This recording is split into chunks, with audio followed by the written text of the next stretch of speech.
दादर कबूतरखान्याजवळ कबुतरांसाठी गाडीच्या टपावर खाद्य ठेवलेलं आहे। कबूतरखाना बंद केल्याने नागरिकांनी गाडीच्या टपावर खाद्य ठेवलेलं आहे। दादर कबूतरखान्याचा वाद हा काही संपत नाहीये।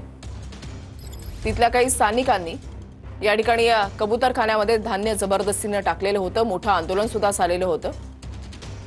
मात्र आता कोर्टाच्या निर्णयामुळे पालिकेनं आपला निर्णय बदलणार नाही असं सांगितलेलं आहे। मात्र आता या ठिकाणी स्थानिकांनी गाडीच्या टपावरच कबुतरांसाठी खाद्य ठेवलेलं आहे।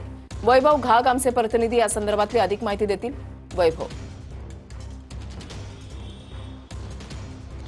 ऋषाली अगदी बरोबर आहे। तुम्ही पाहू शकता हाच तो कबूतरखाना आहे आणि या कबूतरखान्याजवळ आता धान्य टाकण्याला बंदी करण्यात आलेली आहे। कोर्टाचा आदेश आहे। मात्र जो जैन बांधव आहेत त्यांनी मात्र आता वेगळी शक्कल लढवली आहे। त्यांनी आता असं केलं आहे की 4 व्हीलर गाडीवरती ट्रे ठेवून त्यामध्ये धान्य टाकून कबुतरांना धान्य देण्याचा निर्णय त्यांनी घेतला। आता सकाळीच मी दादरच्या इथे हे गाडी 4 व्हीलर आली आणि त्या बांधवांनी वरती ट्रे ठेवून त्या कबुतरांना धान्य दिलं। जर पाहायला गेलं तर इथं आता मोठ्या प्रमाणात कबुतर सुद्धा जी घरं आजूबाजूला आहेत त्या घरावरती बसलेली पाहायला मिळतात। मात्र जैन समाजाने आता वेगळा ही शक्कल लढवल्यामुळे आता त्यांनी असं सुद्धा म्हटलंय की आमच्या अजून अशा 10-12 गाड्या सुद्धा आता या फिरत्या राहणार आहेत। असा ट्रे ठेवून आम्ही कबुतरांना खाणं देणार आहोत असं सुद्धा त्यांनी म्हटलेलं आहे। त्यामुळे आता येणाऱ्या काळात कशा प्रकारे हे प्रकरण असेल किंवा हे कबुतरखाना जे कशा प्रकारे हाताळलं जाणार हे पाहणं उत्सुक। त्याचबरोबर आता महानगरपालिकेने हा कबूतरखाना बंद केलाय। ते ताडपत्री लावली होती त्यानंतर मोठं वादंग उठलं होतं।